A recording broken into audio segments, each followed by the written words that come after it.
पाकिस्तान कह रहा है मोदी से कि बचा लो। पाकिस्तान में मोदी मोदी की पुकार हो रही है। क्यों?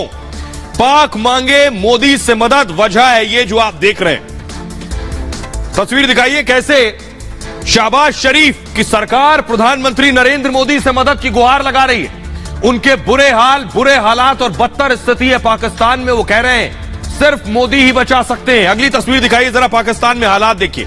ये एम्बियंस दीजिए, ये है पाकिस्तान में हालात। फुल स्क्रीन लीजिए, गाड़ियां पानी में तैर रही हैं। ये देखिए जरा, सैलाब का आलम देखिए। ये पाकिस्तान के हालात हैं। और पाकिस्तान, ये देखिए बच्चे भाग रहे हैं, लोग अपनी जान बचाने को भाग रहे हैं। ये देखिए गाड़ियां खिलौनों की तरह पानी में डूबी हुई है। मोदी जी ही बचा सकते हैं, यही आवाज आ रही है पड़ोसी मुल्क से कि आखिर प्रधानमंत्री मोदी बचाएंगे कैसे, ये आपको बताऊंगा। लेकिन अगली तस्वीर दिखाता हूं आपको। आइए, ये है अगली तस्वीर। पाकिस्तान में किस तरह ये बाढ़ आई है। लगातार बारिश के बाद हालात जो है वो आप देख पा रहे हैं। ये देखिए जरा, पानी सड़कों को तोड़ता हुआ, इमारतों को तोड़ता हुआ घरों में घुस चुका है, इलाकों और शहरों के अंदर दाखिल हो चुका है। इस स्थिति में सिर्फ और सिर्फ प्रधानमंत्री नरेंद्र मोदी के नाम की आवाज आ रही है कि मोदी जी बचा लो। रिपोर्ट देखिए जरा।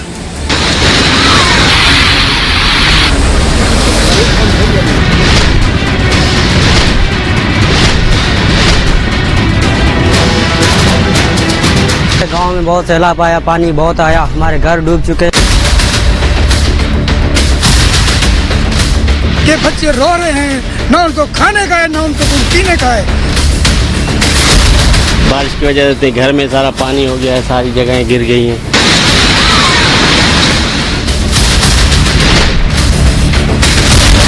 ये सामान ले रहे हैं, हम खुद घर उधर पानी में डूब गए हैं।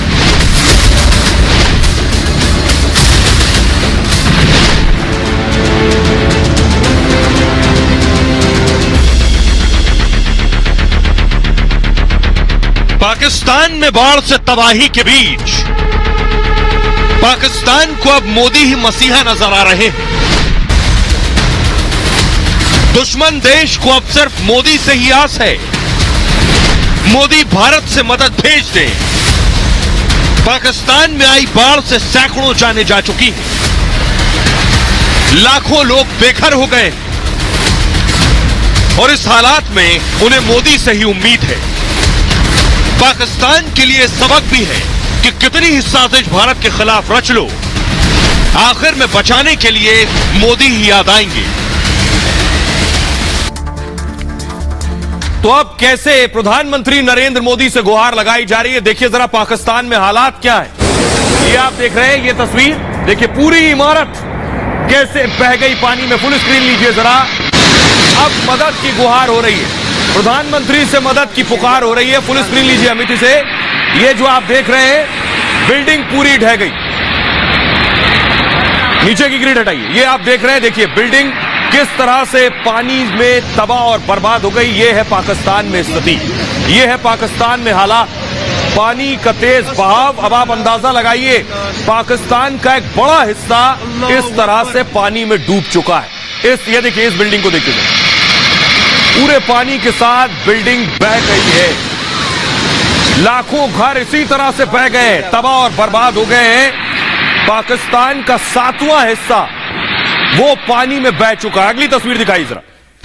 ये आप देख रहे हैं, लोग फंसे, लोगों के पास कोई विकल्प नहीं, क्योंकि चारों तरफ पानी एक दूसरे से मिल रहे हैं। तो एक दूसरे को देखिए किस तरह से जो बुजुर्ग हैं, उन बुजुर्गों को लेकर जा रहे हैं नाव के जरिए। ये हालात बने हुए। फुल स्क्रीन लीजिए जरा इस तस्वीर को और पहली तस्वीर के साथ मिक्स करके चलाइए। तस्वीर लीजिए फुल स्क्रीन। ये आप देख रहे हैं, ये है पाकिस्तान के हालात। पहली तस्वीर प्ले कीजिए अमित। ये है पाकिस्तान के हालात, किस तरह बिल्डिंग तबाह हो रही है, वो तस्वीरें दिखाइए प्लीज। इस वक्त आपकी टेलीविजन स्क्रीन पर जो आप देख रहे हैं, ये पाकिस्तान की स्थिति बनी हुई है। आइए अब आपको बताऊंगा कि डूबने के बाद मोदी की याद आ रही है पाकिस्तान को।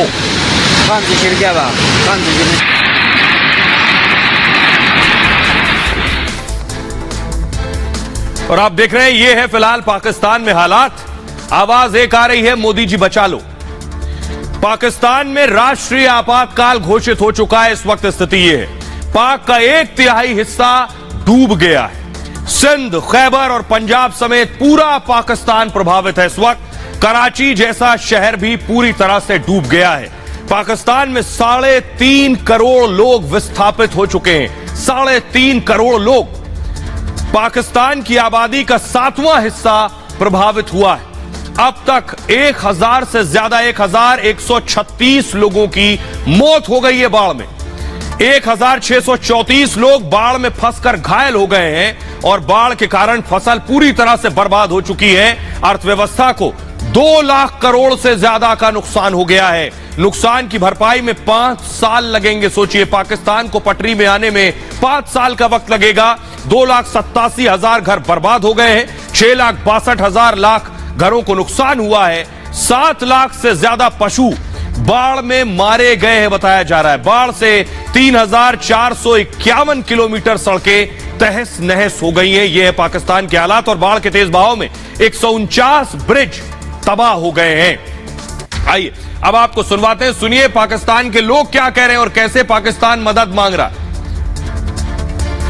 राय नहीं है कि बहुत ज्यादा महंगाई है और हम उनमें से नहीं है जो डिनाई करें। मैं समझता हूं कि बहुत महंगाई है और मैं सचमुच बड़ा शर्मिंदा हूं मेरी कौम के सामने कि अभी तक हम महंगाई कंट्रोल नहीं कर सके और फिर ऊपर से जो ये फ्लड्स की वजह से महंगाई हुई है। आपने को मैं ये बताने लगा हूं कि 50 रुपए का अनियन जो था वो 2 दिन के अंदर 280 रुपए का हो गया। टमाटर 300-400 रुपए के हो गए। आज मैंने प्रेस कॉन्फ्रेंस में ये गुजारिश की है कि हमको ये सोचना चाहिए कि हिंदुस्तान के लैंड बॉर्डर से अगर हम ले सकें तो हमको कुछ ना कुछ सब्जियां ले लेनी चाहिए। कल रात से ये काम शुरू हो गया है और प्राइम मिनिस्टर साहब के लेवल पे भी हो गया है और इंशाल्लाह 1-8 दिन के अंदर हम ये सब्जी अप्रूव कर देंगे और दीगर ममालिक से जो है वो सब्जी वगैरह इंपोर्ट कर लेंगे।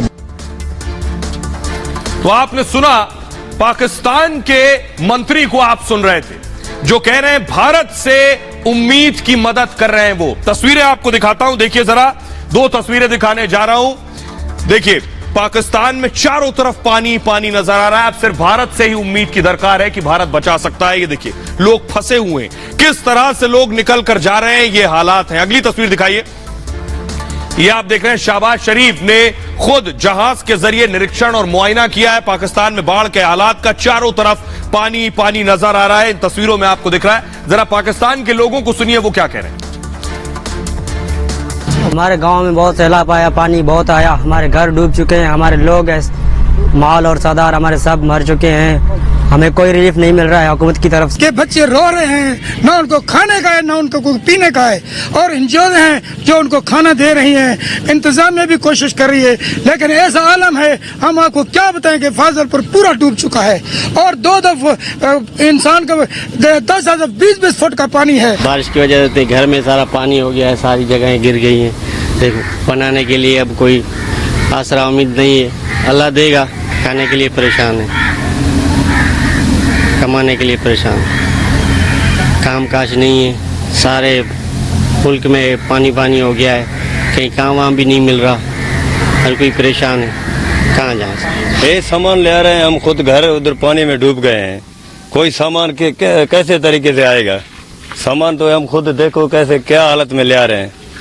ये कोई हुकूमत का आदमी भी नहीं है, कोई मदद करने वाला भी नहीं है, कोई पूछने वाला भी नहीं है। यहाँ लोगों का बहुत जो है बहुत मुश्किल से गुजर बसर हो रहा है। बहुत से इलाके मकीन यहाँ जो है इलाका छोड़ के अपने और अब प्रधानमंत्री नरेंद्र मोदी ने इन हालात को देखने के बाद आज ट्वीट किया है। प्रधानमंत्री नरेंद्र मोदी ने क्या कुछ लिखा है ये आपको दिखाने जा रहा हूं। पीएम ने लिखा, पाकिस्तान में तबाही देखकर दुख हुआ है। पीएम ने लिखा, बाढ़ पीड़ितों के लिए हमारी संवेदनाएं हैं, घायल और पीड़ित परिवारों के लिए मेरी संवेदनाएं हैं, जल्द हालात सामान्य होने की प्रार्थना करते हैं। ये पीएम मोदी ने लिखा, उन्होंने ट्वीट किया। आइए अब आपको दिखाता हूं और सुनवाता हूं। सुनिए पहले कि आर्मी चीफ पाकिस्तान के कमर जावेद बाजवा भी इसी तरह मदद की गुहार लगा रहे हैं। सुनिए। Friendly countries will also come forward to help Pakistan in this hour of need. And I also appeal on behalf of Government of Pakistan, on behalf of people of Pakistan, to our expats and our friends abroad to please come forward and help these people who are in very, very difficult situation. I am sure our expats as usual, will not disappoint their brothers in back home in Pakistan. मैं appeal करता हूँ तमाम पाकिस्तानी अपने जो मुखय्यर हज़रात हैं कि वो सामने आए और इस मुश्किल हालात में अपने इन भाइयों की जो कि बहुत ही मुश्किल हालात में हैं इनकी मदद करें। हम अपनी पूरी कोशिश कर रहे हैं, लेकिन जैसे मैंने बताया है कि फेडरल गवर्नमेंट, सूबाई गवर्नमेंट और आर्म फोर्सेस के वसाइल महदूद हैं। आप लोग सामने आएँ, जिस तरीके से भी आप मदद करना चाहते हैं, फाइनेंशियल करना चाहते हैं या थ्रू मटेरियल करना चाहते हैं, आप आए।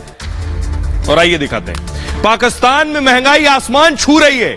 इतनी महंगाई बढ़ गई है तो अब पाकिस्तान चाह रहा है कि भारत कुछ मदद कर दे तो शायद महंगाई कम हो जाए, लोगों के लिए कुछ खाने पीने की चीजें आ जाएं। देखिए जरा, ये आप देख रहे हैं शहबाज शरीफ साहब के आगे ठेला लगा है सब्जी का, आगे आपको सब्जी दिखाई दे रही है और मदद प्रधानमंत्री मोदी से।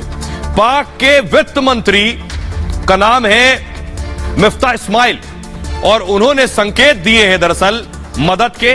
महंगाई से बचने के लिए भारत से आयात जरूरी है, उनका कहना है। साथ ही साथ भारत से जरूरी सामानों का आयात कर सकते हैं, अब वो ये कह रहे हैं। सोचिए, अब तक सब बंद था, अब तक आयात बंद था, लेकिन अब पानी में बह गए तो अब भारत से मदद। सब्जी, खाद्य सामग्री आयात कर सकता है पाकिस्तान। बाढ़ के कारण खेतों में खड़ी फसल दरअसल बर्बाद हो गई और कपास और गेहूं की उपज पर सीधा सीधा असर पड़ा है। 90 करोड़ डॉलर का गेहूं आयात करना पड़ा है पाकिस्तान को। और टमाटर के दाम आपको बताऊं, 500 रुपए किलो चल रहा है पाकिस्तान में। 500 रुपए किलो टमाटर है। आवश्यक सामानों की भारी किल्लत है इस वक्त पाकिस्तान में। पाक को भारी नुकसान के बाद भारत की याद आई है। द्विपक्षीय व्यापार फिर से शुरू होने की संभावना है। क्या ऐसा होगा? लेकिन आइए उससे पहले आपको दिखाता हूं कि हिंदुस्तान में मदद पर चर्चा हो रही है। बाकायदा बड़ी मीटिंग हुई है कि पाकिस्तान को मदद की जाए या नहीं की जाए। उस मीटिंग में क्या कुछ हुआ है, क्या पाकिस्तान को मदद दी जाएगी, इस चर्चा में क्या हुआ है, यह आपको दिखाता हूं। आइए, क्या भारत पाकिस्तान की मदद करेगा? तो पाकिस्तान की पहल पर मदद कर सकता है भारत। भारत में पाक को मदद करने पर चर्चा जारी है, अभी बातचीत हो रही है। सिर्फ 2014 के बाद पहली बार पाक को मदद संभव है। भारत अलग अलग विकल्पों पर दरअसल विचार कर रहा है। इसमें हालांकि पाक की मदद पर अंतिम फैसला अब तक नहीं हुआ है।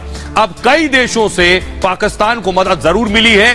तुर्की ने पाकिस्तान में कार्गो विमान भेजे हैं, साथ ही साथ यूएई भी विमान से राहत सामग्री भेज रहा है इस वक्त। आईएमएफ भी 1.17 बिलियन डॉलर की मदद पाकिस्तान की करेगा।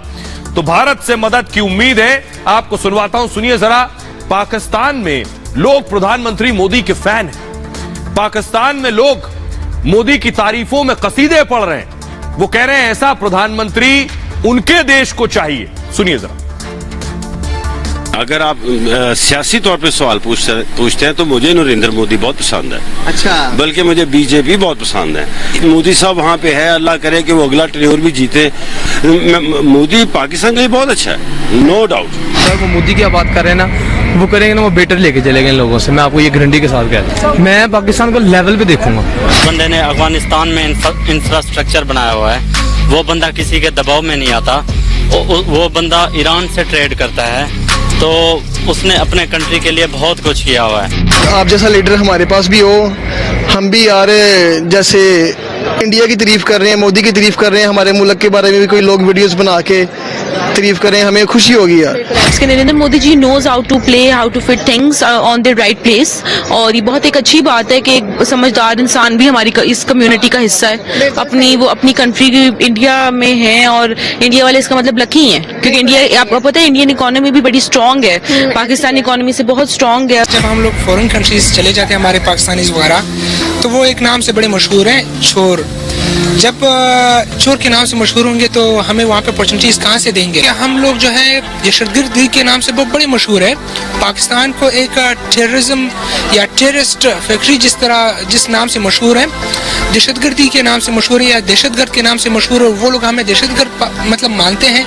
हफीज सईद जैसे, एहसान जैसे लोग जब यहाँ पे मशहूर होंगे तो हमारी वहाँ पे क्या इज्जत रह जाएगी? India economically is far ahead than Pakistan. उसकी वजह यह है, हमारी इकोनॉमी $10 बिलियन के फॉरेक्स रिजर्व्स हैं, $600 बिलियन के इंडिया के हैं। और उसकी इकोनॉमी $5 ट्रिलियन को टच करने वाली है। आई थिंक मैं रॉन्ग हूँ, लेकिन ये चीज़ आपको भी पता होगा कि इंडिया ने किसी का, सबसे पहली बात यह है कि कर्ज नहीं लेना है। दूसरी बात यह है कि इंडिया की जो फॉरेनर जो होती है पॉलिसी होती है वो बहुत अच्छी है। उसमें यह होता है कि वो लोगों के साथ बैठते हैं, उठते हैं, उनके साथ तल्लुकात बनाते हैं, कंट्रीज़ के साथ तल्लुकात बनाते हैं, जो कि हमारे मुल्क में या हमारी गवर्नमेंट में ये चीज़ बिल्कुल नहीं है। पाकिस्तान में वो मोदी जैसा लीडर या वैसा स्ट्रेटजी रखने वाला बंदा अगर हायर आ जाता है, उसके लिए यही है कि ठीक है, कोई जिस तरह इंडिया अब देखे ना, लोग बाहर से वहाँ पे इन्वेस्ट करने आ रहे हैं, बहुत बड़ी बड़ी कंपनी। तो मेरा ख्याल है कि उस तरह की सोच रखने वाला, तो हमारी इकोनॉमी भी अच्छी हो जाएगी और काफ़ी हद तक कंट्रोल आ जाएगा। तो पाकिस्तान में भी मोदी मोदी छाए हुए हैं और अब मोदी से ही मदद की उम्मीद है। बहरहाल खबरों में आगे बढ़ते हैं। आज की अगली बड़ी खबर है, सरकार बचाएंगे या बेटी? बेटी तो बचा नहीं पाए। बेटी ने तो जिंदगी और मौत से जंग लड़ते हुए मौत को गले लगा लिया। हेमंत सोरेन बेटी नहीं बचा पाए, लेकिन आपको अगली तस्वीर दिखाने जा रहा हूं कि अब सरकार बचा रहे हैं। ये देखिए जरा, ये तस्वीर हेमंत सोरेन बस में सवार अपने एमएलए को बस में भरकर ले गए। बेटी तो बचनी नहीं थी, बचा नहीं पाए, लेकिन सरकार ज्यादा जरूरी है मुख्यमंत्री के लिए, तो सरकार बचाने चले। ये तस्वीरें आप देख रहे हैं, बस में आगे हेमंत सोरेन आपको नजर आ रहे हैं, सरकार बचाने ले जा रहे हैं। शर्मसार करने वाली तस्वीरें। सोचिए, जिस राज्य में कल ही बेटी ने दम तोड़ा, बेटी के लिए कोई संसाधन नहीं थे मुख्यमंत्री के पास, लेकिन अपनी सरकार बचाने के लिए, कुर्सी और गद्दी बचाने के लिए मुख्यमंत्री ने पूरा लाव लश्कर, बस भी लगा दिए, चार्टर्ड प्लेन भी लगा दिए, जहाज भी लगा दिए, होटल भी है, बेटी के लिए नहीं था। जरा रिपोर्ट देखिए।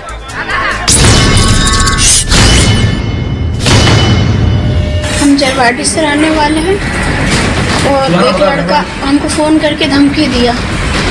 उसके बाद फिर सोए हुए थे अपने रूम पे, बाहर से पेट्रोल डाल के और आग जला के और चले गया। वो लड़का कौन था तो फिर खिड़की खोल के देखे तो मोहल्ला का ही था। लड़का का नाम शाहरुख है। मुख्यमंत्री हेमंत सोरेन इस बेटी को तो बचाने के लिए न बस दे सके और न हवाई जहाज से दिल्ली भेज पाए, लेकिन जब सीएम के लिए सूबे की बेटी से जरूरी अपनी गद्दी और सरकार हो, तो उस सरकार को बचाने के वास्ते विधायकों के लिए बस भी आ गई और हवाई जहाज भी, जिसमें बिठाकर सोरेन अपने विधायकों को लेकर रायपुर पहुंच गए। बस इतना सा ही इंतजाम अगर अंकिता के लिए कर दिया होता तो आज वो जिंदा होती, लेकिन सीएम को बेटी की नहीं, सरकार की चिंता है और सिर्फ अपनी कुर्सी की। और आइए, बेटी को एक राज्य से दूसरे राज्य मुख्यमंत्री नहीं ले जा पाए बचाने के लिए, लेकिन सरकार बचाने के लिए अपना राज्य छोड़कर भाग गए। देखिए जरा, रांची से फ्लाइट लेकर अपने एमएलए को रायपुर पहुंच गए। 588 किलोमीटर का सफर तय कर लिया। यह जहाज सरकार के पास नहीं था, यह जहाज सरकार के पास नहीं था कि एयर एम्बुलेंस से अंकिता को उठाकर दिल्ली के एम्स ले आते। सुनिए जरा, अब अंकिता के दादा रो रहे हैं, बिलख रहे हैं, उनकी बेटी को बचा लेते, और मुख्यमंत्री कह रहे हैं ऐसी घटनाएं तो होती रहती हैं। सुनिए। प्रथम मांग है कि मेरा जिस तरह से हमारा बेटा पोती तरफ के मरी है, उसी तरह से उसको फांसी सजा होना चाहिए। दूसरा मांग है, हम एक गरीब व्यक्ति हैं, जो कि हमारा पुतो कैंसर से मर गया, सारा जमीन घर में बेच करके इलाज कराए, 27 लाख रुपया खर्चा किए, तैयो नहीं बची, इसलिए अंकिता भी चली गई। हम आगिन अंकिता को मुखागिन दिए हैं, उसको हम बच्चे से पोसे थे, वो हमको आगिन देना पड़ा, वो हमको आगिन देता, आगिन काज करता, लेकिन क्या करें, वो तरफ के रो के मर गई। इसलिए हमारा मांग है, पहले से फांसी सजा हो और हमारा 5 करोड़ रुपया की। घटनाएं होती रहती हैं और सरकार सभी घटनाओं पर नजर रखती है। आप पता कर लीजिए सरकार के नुमाइंदे उनके तक पहुंचे हैं कि नहीं पहुंचे। अगर जानकारी ना हो तो अननेसेसरी चीजों को दिग्भ्रमित आप लोगों के माध्यम से ना हो, मेरी आप लोगों से गुजारिश है। तो आप मुख्यमंत्री को सुन रहे थे। आइए अब आपको दिखाने जा रहा हूं, देखिए जरा, मुख्यमंत्री अपने एमएलए को कहां लेकर पहुंचे। ये देख रहे हैं, ये एमएलए रायपुर पहुंच गए। बेटी दूसरे राज्य नहीं जा सकी, मुख्यमंत्री कम से कम अपनी कुर्सी तो बचा ही लेंगे। ये आप देख रहे हैं तस्वीरें। तो रायपुर लेकर पहुंच गए हैं, सीएम बचेंगे, बेटी बचा नहीं पाए। देखिए जरा आपको दिखाने जा रहा हूं बस के जरिए कैसे सारे विधायक पहुंचे। अंकिता उस राज्य की बेटी अब मुख्यमंत्री से सवाल पूछ रही है, मुख्यमंत्री जी मेरे लिए कम से कम ऐसे इंतजामात कर लिए होते तो आज मैं जिंदा होती। हेमंत सोरेन को विधायकों में दरअसल फूट का डर था, उन्हें लग रहा था कुर्सी चली जाएगी, ज्यादा जरूरी है। विधायकों की हॉर्स ट्रेडिंग का डर सता रहा था उन्हें और ऑपरेशन लोटस से डर गए हेमंत सोरेन। कांग्रेस के विधायकों में नाराजगी की खबर उन्हें मिली, उन्हें लगा सरकार न चली जाए। परिवार में भी फूट का डर सता रहा था उन्हें। भाई बसंत सोरेन मुश्किलें बढ़ा सकते हैं, रांची में रहकर सभी पर नजर रखना उनके लिए मुश्किल है, इसलिए सरकार ने चार्टर्ड प्लेन बुक किया। बाकायदा प्लेन से विधायकों को रायपुर भेजा गया, उसके बाद रायपुर में विधायकों को होटल में रोका गया बाकायदा, और सीएम सभी एमएलए का मोबाइल फोन ले लिया गया। देखिए इतनी तैयारी, सरकार न चली जाए तो विधायकों का मोबाइल फोन ले लिया है। अगर पुलिस को राज्य की दुरुस्त कर रखा होता, अगर कानून का खौफ राज्य में बरकरार कर रखा होता तो आज बेटी भी जिंदा होती। विधायकों को होटल से बाहर जाने की इजाजत नहीं है, सभी पर पूरी तरह से नजर रखी जा रही। विधायकों की सुरक्षा में हेमंत सोरेन के करीबी लोग तैनात हैं। रायपुर में पूरी व्यवस्था एक कोयला व्यापारी ने कर रखी है। झारखंड का कोयला व्यापारी पूरा खर्च उठाएगा। सोचिए, सब पैसा भी खर्च हो रहा है, सरकार बचाने के लिए मुख्यमंत्री कुछ भी कर रहे हैं। अब झारखंड की बेटी, पूरा झारखंड और पूरा देश पूछ रहा है मुख्यमंत्री साहब ये आपने अंकिता के लिए क्यों नहीं किया। आइए अब आपको सुनवाता हूं, सुनिए जरा क्या कुछ कह रहे हैं अब हेमंत सोरेन। और अंकिता को लेकर सवाल यह है कि अंकिता को लेकर उनके पास जवाब नहीं है, सरकार बचाने को लेकर क्या कह रहे हैं, सुनिए। हर परिस्थिति का सामना करने के लिए सत्ता पक्ष तैयार है, रणनीति के तहत कार्य किए जाते हैं। उसी रणनीति का आज आप छोटा सा झलक पहले भी देखा आपने और आज भी देखा। राज्य में षड्यंत्रकारियों को जवाब सत्ता पक्ष बड़े तरीके से इनको जवाब देगा। जाने की जिम्मेदारी किसकी थी हेमंत सोरेन जी, ये सवाल भी पूछा जाएगा कि हमारी बहन जब अस्पताल में जिंदगी और मौत के साथ लड़ाई लड़ रही थी तब मुख्यमंत्री जी पिकनिक कर रहे थे। और आइए अब आपको दिखाता हूं कि कैसे विधायक होटल पहुंचे। ये देखिए, ये है शानदार होटल मेफेयर लेक रिजॉर्ट। इस होटल में रहेंगे विधायक। ये वो होटल है जिसमें विधायक रहेंगे, शानदार होटल। विधायकों को पहले पिकनिक पर ले गए थे, अब यहां होटल में ऐश कराएंगे। लेकिन आपको पता है, अंकिता की तस्वीर दिखाता हूं, अंकिता के घर की अगली तस्वीर दिखा। ये अंकिता का घर, यहां रहती थी, ये वो खिड़की है, इसी खिड़की से पेट्रोल डाला गया अंकिता पर। यहां लेटी हुई थी अंकिता, पेट्रोल डालकर आग लगा दी हत्यारे ने और उसके बाद शाहरुख यहां से फरार हो गया। सोचिए जरा, विधायक होटल में रह रहे हैं, शानदार होटल, और अंकिता जिस अस्पताल में थी वहां पंखा भी काम नहीं कर रहा था। सुनिए उनके पिता को।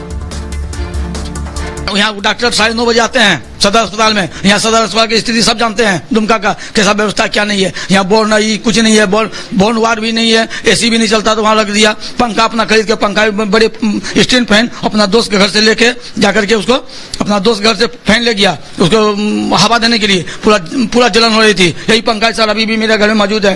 तो दोस्त यहाँ पंखा छोड़ के गया है, मेरे साथ वो रिम्स हॉस्पिटल गया तो पंखा वहां से ला करके अपना घर में पहुंचा रख करके मेरे साथ रिम्स हॉस्पिटल गया। यहाँ उसको रेफर किया, मेरे पास पैसा नहीं था तो उसके सांसद ने हमको व्यवस्था करके एम्बुलेंस तेल भरा करके बोला तुम चल जाओ रांची रिम्स, वहीं मैं इलाज। अगर मंत्री लोग हमको पहले अगर मदद करते तो आज मेरी बेटी बच जाती। मेरी बेटी की जान चली गई। हम सीधा ये लोग सीधा करके हमको बीजेपी वाले सांसद जो है सुनील सोरेन, वो हमको एम्बुलेंस व्यवस्था करके रिम्स में भेजाए गए। रिम्स में भी उसी व्यवस्था था, वहाँ भी हमको फैन लेना पड़ा। 1 वार्ड लिखा हुआ है लेकिन एसी नहीं चल रही है। 2-2, 3-3 एसी था लेकिन एसी नहीं चल रही है बिल्कुल। 7 को बेड था, 7 बेड में पेशेंट सब तरह पड़ा है, लेकिन वहाँ डॉक्टरों की व्यवस्था नहीं है। एक बार डॉक्टर विजिट करने आता दिन भर में, एक बार बोलने पर जाए क्योंकि चलिए मेरा पेशेंट का हालत खराब है। एक बार अगर बोलने जाते थे तो 45 मिनट में आते थे वो डॉक्टर। वहाँ सिस्टर लोग है खाली सिर्फ सलाइन चलाते थे। कार का कोई व्यक्ति यहाँ पे आया या आपको आश्वासन किसी ने दिया? नहीं, कोई नहीं, बिल्कुल कोई नहीं दिया। शासन अगर देते हैं तो हम बेहतर से बेहतर इलाज कराते हैं उसका। वहाँ भी हम रिम्स हॉस्पिटल में एगो फैन कर रहा बेटी के पूरा पापा मतलब जन्म दे रहा है, वहाँ भी एगो छोटा फैन रखा हुआ है। वहाँ चीज लेकर आया रिम्स हॉस्पिटल में, बाहर में जाके 1400 पंखा खरीदा हूँ अब बेटी को हवा लगाने के लिए। वहाँ एसी 4 गो, लेकिन कोई एसी काम नहीं कर रहा है। खाली वहाँ लिखा 1 वार्ड, लेकिन 1 वार्ड में कोई व्यवस्था नहीं। सुन रहे हो, आलीशान होटल में मुख्यमंत्री के विधायक रह रहे हैं और पिता बता रहा है पंखा नहीं था अस्पताल में। यह है राज्य की हालत। अब देखिए हमारे सहयोगी लोमस पहुंचे अंकिता के घर, उनकी रिपोर्ट देखिए जरा।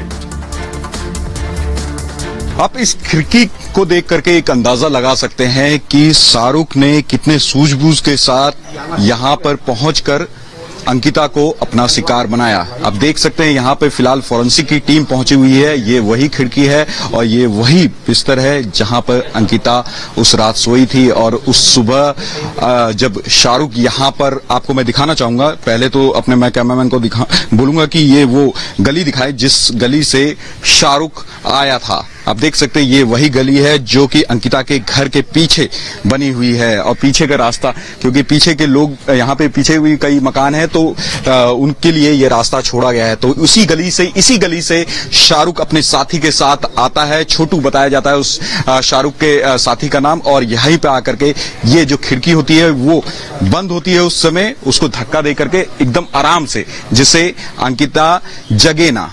तो आप देख सकते हैं कि ये वही खिड़की है जहां शाहरुख खड़े होकर के अंकिता के ऊपर अचानक पेट्रोल छिड़कता है। जब अंकिता को ये लगता है कि बारिश तो कहीं नहीं हो रही, खिड़की तो उससे खुला नहीं छूट गया, वो अचानक से उठती है और जैसे वो कुछ समझ पाती, यहाँ पर शाहरुख ने उसके ऊपर जो पेट्रोल है पेट्रोल छिड़का और अचानक से आग लगा दी। जलते हुए अंकिता अपने पिता के पास रोते हुए जाती है और आनंद फानन में उसके पिता मदद करने के लिए उसके ऊपर कंबल डालते हैं, कपड़े खुलवाते हैं। तो और आनंद फानन में उसे देखिए अंकिता को मुख्यमंत्री नहीं बचा पाए। उन्हें खतरे का भी इल्म नहीं था क्योंकि पुलिस का इकबाल नहीं है, पुलिस का खौफ नहीं है। लेकिन मुख्यमंत्री को तो अपनी विधायकी जाने का खौफ है, अपनी सरकार गिरने का खौफ और डर है। क्यों, यह मैं आपको बता रहा हूं। हेमंत सोरेन को विधायकी जाने का डर सता रहा है। दरअसल चुनाव आयोग ने राज्यपाल को सिफारिश भेज दी, सोरेन की विधायकी रद्द करने की सिफारिश भेजी गई है। उन्हें लाभ के पद के मामले में दोषी पाए गए हेमंत सोरेन। बीजेपी ने हेमंत सोरेन पर दरअसल आरोप लगाए थे। आरोप यह था कि मुख्यमंत्री रहते खनन पट्टा अपने नाम करवा लिया। चुनाव आयोग की जांच में आरोप सही पाए गए, चुनाव आयोग ने सिफारिश कर दी। आयोग ने सोरेन को विधायक पद के लिए अयोग्य माना है और राज्यपाल की सिफारिश पर मुहर लगाते ही उनकी सरकार गिर जाएगी। ऐसे में पार्टी को नया नेता सदन चुनना पड़ेगा, यही डर है उन्हें। अब आइए आपको सुनवाता हूं, सुनिए विपक्ष के नेता बाबूलाल मरांडी क्या कह रहे हैं, सुनिए। राज्य के अंदर सबसे अधिक अगर कोई पीड़ित रहे और प्रताड़ित रहे तो वो आदिवासी रहे, संथाल रहे, गरीब रहे, यही सारे लोग पूरी तरह से प्रताड़ित। अंकिता को बचाने की कोशिश नहीं हो बल्कि अपराधियों को बचाने की अधिक कोशिश की गई। आप देखिए भाई, आप 23 तारीख की सुबह से लेकर के और 24 तारीख की सुबह तक वो समझिए लाइलाज ही रहा है, उसका कोई इलाज ही नहीं। हेमंत सोरेन क्या बोलते हैं, यानी थोड़ी सी भी कोई संवेदना बची हुई नहीं है। तो इसे तो साफ लगता है कि भाई अपराधी बेखौफ, आपने देखा होगा उस लड़का को गिरफ्तार के ले जा रहा था, लग रहा था कोई आंदोलन करके जा रहे हैं, लड़का हंस रहे हैं। और आइए अब आपको दिखाता हूं कि कैसे दरअसल सरकार जब परिवार के जरिए चलेगी, जो बात प्रधानमंत्री मोदी कहते हैं, जिनके लिए परिवार ही पार्टी हो, पार्टी ही परिवार हो, तो यही हाल होता है। ये है हेमंत सोरेन, शिबू सोरेन के सुपुत्र। पूरा परिवार ही पार्टी है, सभी सियासत में है। देखिए जरा पूरा फैमिली ट्री मैं आपको दिखा रहा हूं हेमंत सोरेन का, राज्य के सीएम का फैमिली ट्री देखिए जरा। 3 बार झारखंड के सीएम रहे शिबू सोरेन यानी पिताजी, केंद्रीय मंत्री भी रहे शिबू सोरेन। उसके अलावा दूसरी बार झारखंड के सीएम बन गए उनके सुपुत्र हेमंत सोरेन। बड़े बेटे दुर्गा सोरेन की मौत हो चुकी है। इसके अलावा पत्नी सीता सोरेन जामा से विधायक है, छोटा बेटा दुमका से विधायक है उनका। यह है पूरा फैमिली ट्री। आइए निशिकांत दुबे बीजेपी के सांसद हैं, वो क्या कुछ कह रहे हैं वो मैं आपको सुनवाता हूं, जरा सुनिए बीजेपी के सांसद क्या कह रहे हैं। हम संसद में पिछले 2 साल से लगातार बोलते रहे कि झारखंड जो है वो बलात्कार की राजधानी हो गई है। ये जो डीएसपी है इसको हटाने के लिए वहाँ के एसपी जो है लगातार बोलते रहे, लिखते रहे कि ये चोरी में संलग्न है, संलिप्त है। इसकी भूमिका आपने एसपी के कहने पर भी उस पुलिस पदाधिकारी को नहीं हटाया। तो ये सारी ऐसी बातें हैं जो मुख्यमंत्री की तरफ इशारा करती हैं, और जो जन आक्रोश है दुमका का, वो जन आक्रोश मुख्यमंत्री आवास तक यदि पहुंच जाए तो बहुत आश्चर्य नहीं होगा। आइए खबरों में आगे बढ़ते हैं। उम्मीद करते हैं झारखंड के लोग देख चुके होंगे कि उनके मुख्यमंत्री के लिए प्राथमिकता राज्य है, सूबा है, वहां की बेटी है, सुरक्षा है, या फिर अपनी सरकार है। खबरों में आगे बढ़ते हैं। आज की एक और बड़ी खबर है, विवादित ट्वीट पर जेल पहुंच गए हैं केआरके। अमूमन विवादों के लिए जाने जाते हैं, अपने बयानों के लिए जाने जाते हैं, अजीबोगरीब ट्वीट करते हैं। आधे लोगों को शायद समझ ना आए उनके ट्वीट, ऐसी हरकतों के लिए जाने जाते हैं। तो आज शिकंजे में आ गया। अगली तस्वीर दिखाइए। ये आप देख रहे हैं केआरके मास्क लगा रखा है, चश्मा लगाए हैं, और आज गिरफ्तारी हो गई। फुल स्क्रीन लीजिए जरा इनकी तस्वीर। ये अपने विवादित ट्वीट के लिए जाने जाते हैं और ऐसे ऐसे ट्वीट करते हैं, ऐसे ऐसे आरोप लगाते हैं। फुल स्क्रीन लीजिए प्लीज। ऐसे ऐसे ट्वीट करते हैं, ऐसे आरोप लगाते हैं। ये आप देख रहे हैं केआरके को। फ्लाइट से उतरे थे, लैंड हुई थी फ्लाइट, लेकिन सीधे लैंड हुई जेल के अंदर। देखिए हुआ क्या, आखिर क्यों गिरफ्तारी हुई केआरके की, वो आपको दिखा रहे हैं। आइए, केआरके की गिरफ्तारी के पीछे क्या वजह है देखिए जरा। ये आप देख रहे हैं जेल पहुंच गए केआरके। केआरके दरअसल वैसे तो अक्सर विवादों में रहते हैं, कोई पहली बार नहीं है। विवादित पोस्ट के लिए ही जाने जाते हैं केआरके। 2 साल से पुलिस को इनकी तलाश थी। दरअसल हुआ यह कि केआरके के लिए बाकायदा लुकआउट नोटिस भी जारी हो चुका है, और 2 साल के बाद मुंबई लौटे हैं। 2 साल से विदेश में रहकर ये विवादित ट्वीट कर रहे थे। एयरपोर्ट पर ही पुलिस ने इन्हें धर दबोचा जैसे ही उतरे। पहले मलाड पुलिस ने हिरासत में लिया इनको, उसके बाद पूछताछ के बाद केआरके को गिरफ्तार कर लिया गया। फिर 2020 के केस में उनकी एक गिरफ्तारी हुई है। उनके ट्वीट देखेंगे आप तो आप यकीन करेंगे ठीक ही हुआ उनके साथ। विवादित ट्वीट को लेकर केस दर्ज हुआ उनके ऊपर। गिरफ्तारी के बाद कोर्ट में पेश किया गया और कोर्ट ने 14 दिन की न्यायिक हिरासत में भेज दिया, यानी जेल भेज दिया। केआरके ने धर्म को लेकर भी आपत्तिजनक पोस्ट किए थे। ऋषि कपूर, इरफान खान पर भी विवादित पोस्ट कर चुके हैं। ऋषि कपूर के लिए लिखा था, जब ऋषि कपूर बीमार थे, लिखा था निकल मत लेना, दारू की दुकान 2-3 दिन बाद खुलने वाली है। ऋषि कपूर हॉस्पिटल में भर्ती थे उस दरमियान, और 30 अप्रैल 2020 को ऋषि कपूर साहब का निधन हो गया। सोचिए, एक शख्स इस तरह की भाषा का इस्तेमाल कर रहा है जो खुद को फिल्म इंडस्ट्री से जुड़ा हुआ बताता है, खुद भी ये शर्मनाक है। इसके बाद भी केआरके ने विवादित ट्वीट किए। इरफान की मौत के बाद विवादित पोस्ट किया इरफान खान की। लिखा, मैंने कहा कोरोना फेमस लोगों की जान लेगा। नाम नहीं लिया क्योंकि लोग मुझे गाली देते हैं। मैं जानता था कि इरफान ऋषि कपूर चले जाएंगे। सोचिए शख्स का स्तर क्या है। युवा सेना के राहुल कनाल ने केस दर्ज कराया था इसके खिलाफ। अरेस्ट के बाद राहुल कनाल ने खुशी जताई है कि अच्छा ही हुआ गिरफ्तार हो गया। आइए अब आपको सुनवाते हैं, सुनिए डीसीपी विशाल ठाकुर क्या कह रहे हैं। एक कंप्लेनेंट के एज पर कंट्रोवर्शियल ट्वीट के ऊपर से हमने एक एफआईआर रजिस्टर किया था। उसके बाद में हमने इनको ढूंढने का बहुत कोशिश किया। ये आउट ऑफ इंडिया होने की वजह से हमने उनको एलओसी पे रखा था। और उसके बाद में अभी कल वो लैंड हुए तो उनको हमने इस केस में अरेस्ट किया हुआ है। इसके क्या क्या धाराएं लगाई गई है, कहाँ से उनको गिरफ्तार किया? इसमें हमने आईपीसी की धाराएं लगाई और आईटी एक्ट सेक्शन 67 के तहत हमने विद डिफेमेशन सेक्शन हमने केस रजिस्टर किया है। तो उन्होंने क्या डिटेल्स बता पाएंगे कि किसके खिलाफ, किसको लेके था? कॉन्ट्रोवर्शियल ट्वीट्स थे, हाँ कॉन्ट्रोवर्शियल ट्वीट्स थे, उसके ऊपर से हमने केस रजिस्टर किया हुआ है। बाकी की आगे की तहकीकात चल रही है। तो रहिए खबरों में आगे बढ़ते हैं। आज की एक और बड़ी खबर है, कैसे योगी आदित्यनाथ ने बड़े बड़ों को पछाड़ दिया है। योगी ने अपराध का सफाया कर दिया है, अब इस पर बाकायदा ठप्पा और मुहर भी लग गई है। अब यह बात योगी आदित्यनाथ अपनी जुबान से नहीं कह रहे हैं, बाकायदा national crime record bureau NCRB जो अपराध का आंकड़ा रखता है, उसके आंकड़े गवाही दे रहे हैं कि कैसे योगी नंबर 1 बन गए हैं। अलग अलग राज्यों के मुख्यमंत्रियों को पीछे छोड़ दिया है लॉ एंड ऑर्डर के मामले में। जरा रिपोर्ट देखिए। 2017 के पहले प्रदेश में क्या स्थिति थी? दंगे होते थे। 2017 के बाद दंगे देखे। 2017 के पहले प्रदेश के अंदर कर्फ्यू लगता था, 2017 के बाद कहीं कर्फ्यू लगा? आज कोई प्रदेश में दंगा करने का दुस्साहस कर पा रहा है क्या? क्योंकि दंगाई को मालूम है, दंगा करेंगे तो 7 पीढ़ियां भरते भरते थक जाएंगी, भरपाई नहीं कर पाएगी।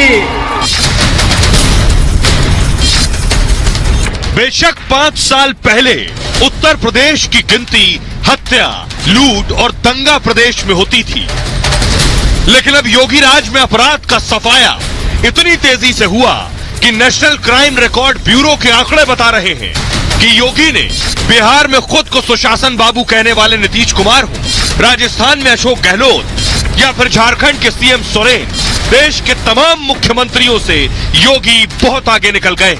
अब सिर्फ कुछ नजर आ रहा है तो अपराध मुक्त यूपी, भय मुक्त यूपी। यूपी का आईपीसी के अपराध में 23वां स्थान है। यूपी का जो है हत्या के अपराध में 24वां स्थान है, यानी 1.6 हमारा क्राइम रेट है पर लाख जनसंख्या के हिसाब से, सबसे कम बड़े प्रदेशों में सबसे कम है, तो निश्चय ही कम हुआ है। इसके साथ साथ अगर देखें एसिड अटैक में, किडनैपिंग फॉर रैंसम में, इनमें हमारा पूरे देश में सबसे कम क्राइम है, यानी सभी स्टेट्स और यूनियन टेरिटरीज मिला लें तो उसमें भी सबसे कम है।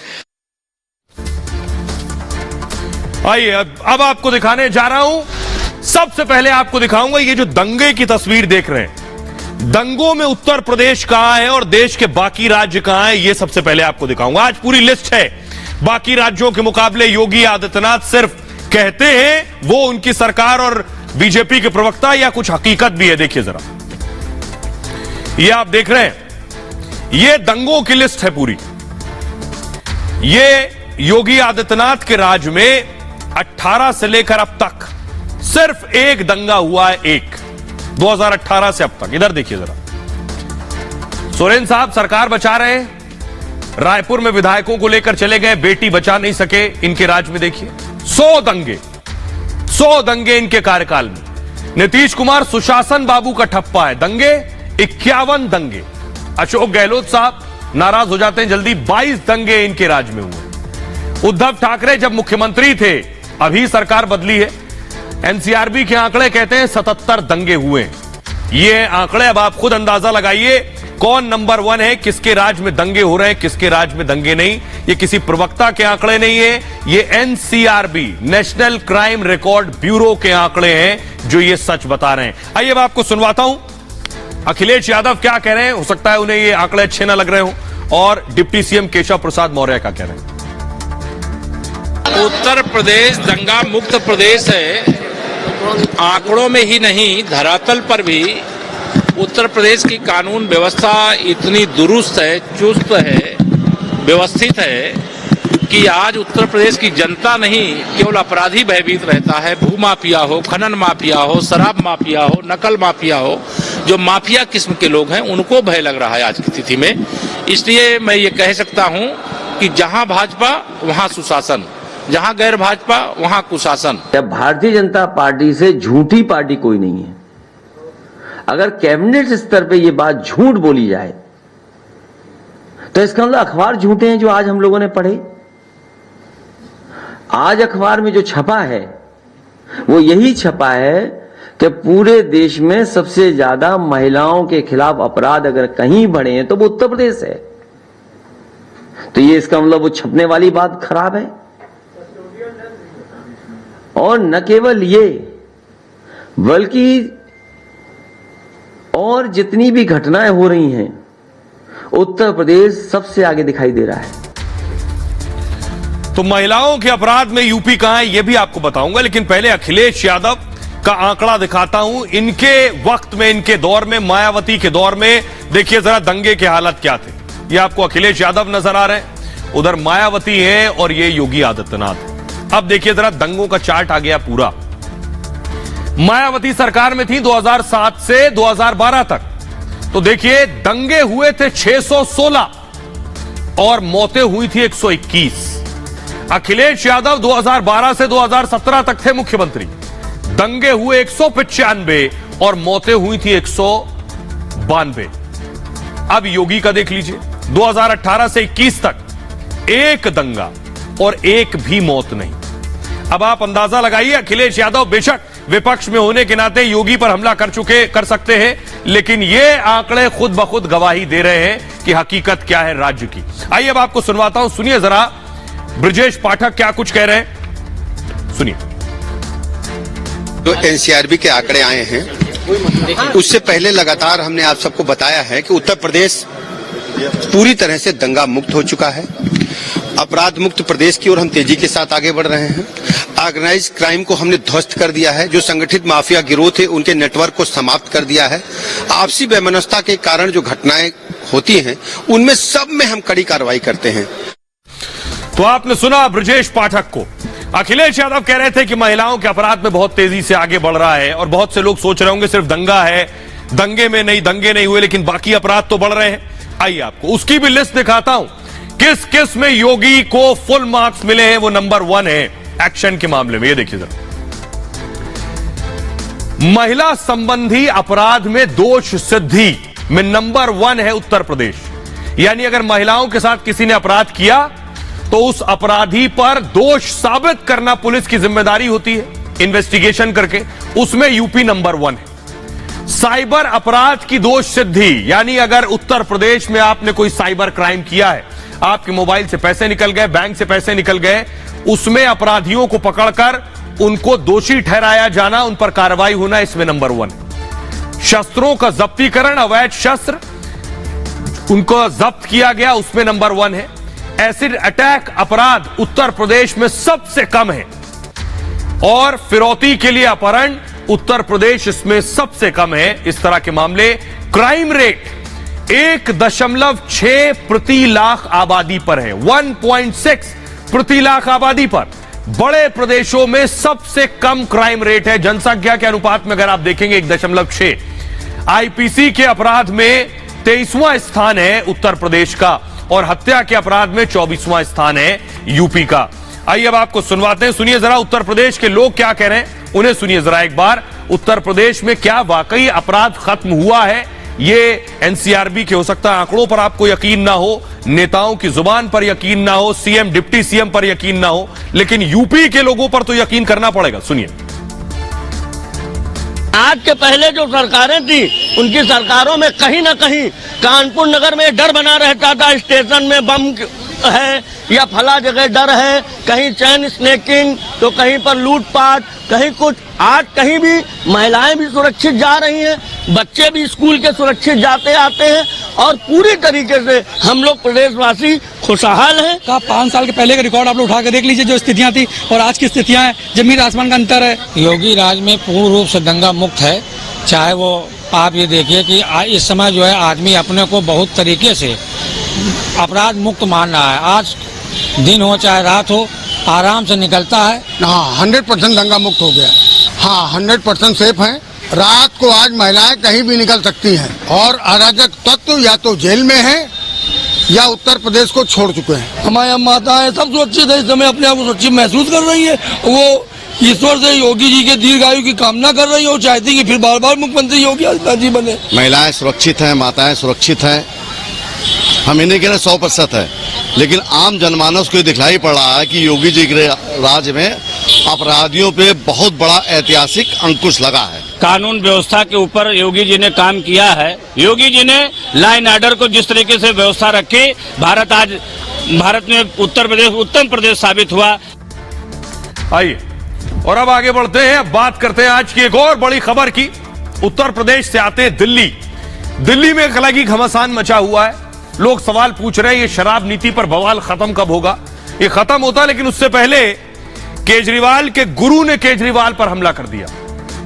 केजरीवाल के साथ कभी अन्ना ने लंबा वक्त बिताया है। एक साथ आंदोलन की शुरुआत हुई यहीं दिल्ली के रामलीला मैदान में, बड़ा आंदोलन हुआ। लेकिन केजरीवाल को आज अन्ना हजारे ने जब शराब पर बवाल होता सुना तो एक चिट्ठी लिख दी अन्ना ने आज केजरीवाल को। देखिए जरा चिट्ठी, ये वो चिट्ठी अन्ना हजारे ने 2 पेज की चिट्ठी लिखी है। केजरीवाल को पुराना दौर भी याद दिलाया। केजरीवाल तब क्या बातें किया करते थे, आज केजरीवाल क्या बातें कर रहे हैं, केजरीवाल कैसे बदल गए हैं, ये सब अन्ना ने कहा है। देखिए जरा केजरीवाल पर अन्ना के आरोप और दूसरा केजरीवाल के करीबी और दिलीप पांडे ने और खुद केजरीवाल ने क्या जवाब दिया वो देखिए। अन्ना ने कहा आप सत्ता के नशे में डूब गए हैं। इस पर कहना था आम आदमी पार्टी का बीजेपी अन्ना का इस्तेमाल कर रही है। देखिए अगर अन्ना भी बोल रहे हैं तो वो बीजेपी के हो गए। शराब जैसा ही होता है सत्ता का नशा, अन्ना ने कहा। आपका कहना है बीजेपी अन्ना के कंधे का इस्तेमाल कर रही है। अन्ना ने कहा सत्ता में आने से पहले बड़ी बड़ी बातें करते थे, तो आपका कहना है बीजेपी अन्ना से झूठ बुलवा रही है। अन्ना ने कहा आंदोलन से निकली पार्टी को यह शोभा नहीं देता है जो हो रहा है, तो आपका कहना है बीजेपी की अपनी कोई साख नहीं है, इसलिए अन्ना का इस्तेमाल किया जा रहा है। अन्ना ने कहा शराब से भ्रष्टाचार बढ़ता है, जनता दुखी होती है। आपका कहना है बीजेपी के पास कोई मुद्दा नहीं है, इसलिए वो इस मुद्दे को उछाल रही है। अन्ना ने कहा लोकपाल और लोकायुक्त कानून को भी भूल गए, तो इस पर कहा गया उनका एक एक झूठ धराशायी हो चुका है। बड़ा दिलचस्प है कि अन्ना केजरीवाल से सवाल कर रहे हैं और आम आदमी पार्टी बीजेपी को घेर रही है। अन्ना ने कहा केजरीवाल की कथनी और करनी में फर्क है, तो आपका कहना है आपकी सरकार जनता के लिए काम करती है। तो ये जवाब अन्ना को दिए गए। आइए अब आपको सुनवाता हूं, सुनिए जरा अन्ना क्या कुछ कह रहे हैं और अरविंद केजरीवाल क्या जवाब दे रहे हैं। जैसे शराब के नशा ऐसे 70 पैसे के भी नशे होते हैं। उस टाइम ये अरविंद क्या क्या बोल रहे थे और आज 70 के पैसे के नशे चले गए और आज ये पॉलिसी कैसे गलत पॉलिसी बनाए। जब भी इनके पास ये कुछ कहते हैं और जब जनता इनकी सुनती नहीं है तो फिर ये किसी को सामने लाते हैं। जैसे पंजाब के चुनाव के पहले इन्होंने कहा केजरीवाल आतंकवादी है, तो जनता हंसने लगी इनकी बातों पे। तो फिर इन्होंने कुमार विश्वास को आगे किया, बोले कुमार विश्वास से कहलवाया। अब इन्होंने शराब नीति में घोटाला हो गया। अब सीबीआई ने कह दिया कोई घोटाला नहीं हुआ। जनता इनकी बात नहीं मान रही। अभी अन्ना हजारे जी के कंधे पे बंदूक रख के चला रहे हैं। तो ये तो ऐसे करते ही रहते हैं, राजनीति है। तो इस हंगामे और बवाल से पहले आपको बताता हूं, आज केजरीवाल के मंत्री और दिल्ली के डिप्टी सीएम, ये देख रहे हैं आप, ये अपने घर पे नहीं खड़े, ये पंजाब नेशनल बैंक में डिप्टी सीएम मनीष सिसोदिया है, सीबीआई के अधिकारी हैं और सिसोदिया को लेकर गई थी सीबीआई इनका लॉकर खुलवाने।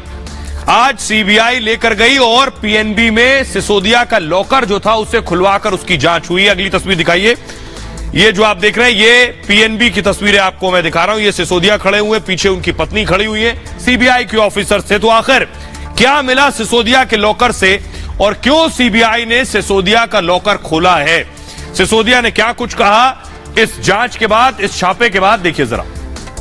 ये आप देख रहे हैं कुछ ऐसा लॉकर था। सिसोदिया सीबीआई के साथ गए थे, सीबीआई लेकर पहुंची थी और लॉकर खोला गया। 12 दिन में दूसरी बार सीबीआई का यह छापा पड़ा है और सिसोदिया के लॉकर खुलवाकर बाकायदा जांच की गई है। इसमें 45 मिनट चली सीबीआई के छापे की यह पूरी कार्रवाई। पंजाब नेशनल बैंक में सिसोदिया का लॉकर है, पीएनबी में, यही गाजियाबाद वसुंधरा में। पिछली कार्रवाई में सीबीआई को दरअसल लॉकर की चाबी मिली थी। जब सिसोदिया के घर पर छापे के लिए सिसोदिया को सीबीआई साथ लेकर गई, जब सिसोदिया के घर पर रेड मारी गई थी, तब सीबीआई को एक चाबी मिली थी। वो चाबी थी लॉकर की, वो सीबीआई अपने साथ ले गई थी। आज सिसोदिया को लेकर लॉकर खुलवाया गया। छापे के दौरान सिसोदिया की पत्नी सीमा भी उनके साथ मौजूद थी उस वक्त, क्योंकि मालिक की उपस्थिति में ही लॉकर खोला जा सकता है। और जांच के दौरान सीबीआई ने किसी को भी बैंक के अंदर एंट्री नहीं दी है। पीएनबी के बाहर सुरक्षा के पुख्ता इंतजाम किए गए थे। जांच के दौरान बैंक पूरी तरह से बंद रहे, किसी को अंदर दाखिल होने नहीं दिया गया।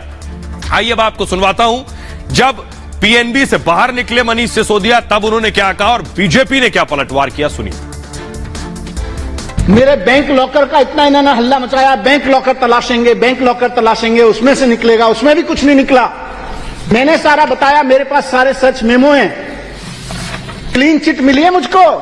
मेरे बैंक लॉकर में तलाश लिया, वहां भी कुछ नहीं मिला कि मुझे कह सकें ये भ्रष्टाचार कर रखा है, देखो ये पैसा कहां से आया, देखो ये सोना कहां से आया, देखो ये प्रॉपर्टी कहां से आई।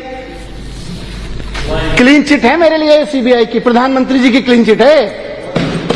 सीबीआई वाले भी मान रहे हैं कि संतोष ने बोले कुछ नहीं मिल रहा जी। मनीष सिसोदिया जी और अरविंद केजरीवाल जी, सवाल सिर्फ इतना है कि जो दिल्ली में ट्विन टावर ऑफ करप्शन आपने खड़ी की है, शिक्षा घोटाले की और शराब घोटाले की, आप इस पर जवाब क्यों नहीं दे पा रहे हो, क्यों इस पर कार्रवाई क्यों नहीं कर पा रहे हो, और बार बार ABCD क्यों करते हो?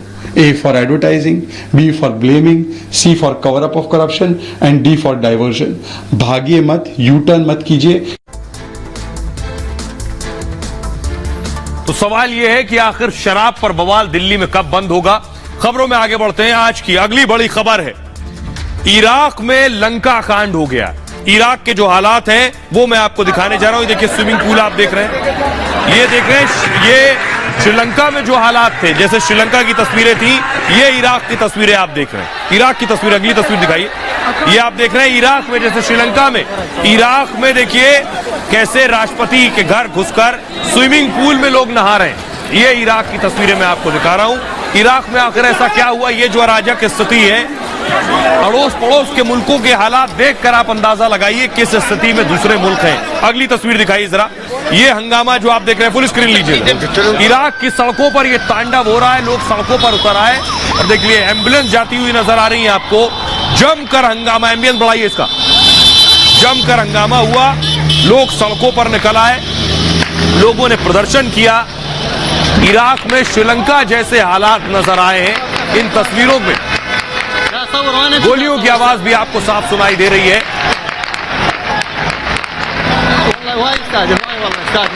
देख रहे हैं आप सड़कों पर गोलियों की गड़गड़ाहट सुन पा रहे हैं आप।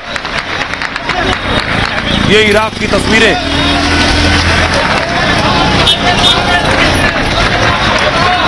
आइए अब आपको बताता हूं कि आखिर हुआ क्या इराक में। इराक में लंका जैसा कांड क्यों हुआ, ये देखिए जरा। दरअसल इराक में श्रीलंका जैसी अराजकता है। सबसे बड़ी चीज ये, शिया धर्मगुरु जो है, उनका नाम है मुक्तदा अल सदर, उनको लेकर यह विवाद हुआ पूरा।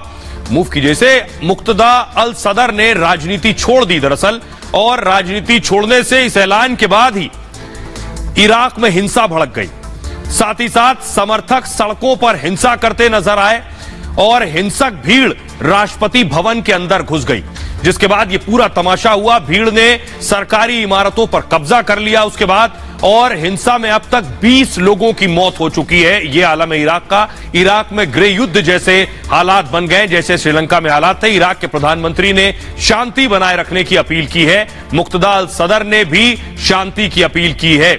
इराक में बिगड़ते हालात का भारत पर भी असर पड़ेगा। भारत के लिए इराक तेल का सबसे मुख्य सप्लायर है। हालात बिगड़े तो तेल में खरीद पर भी असर संभव है। करीब 15,000 से 17,000 भारतीय इराक में रहते हैं, कामकाज करते हैं। इराक में रह रहे भारतीयों की सुरक्षा पर भी खतरा मंडरा रहा है।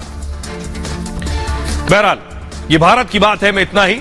आप अपना बहुत ख्याल रखिए। एक छोटे से ब्रेक के लिए रुक रहे हैं, लौट रहे हैं कुछ और बड़ी खबरों के साथ।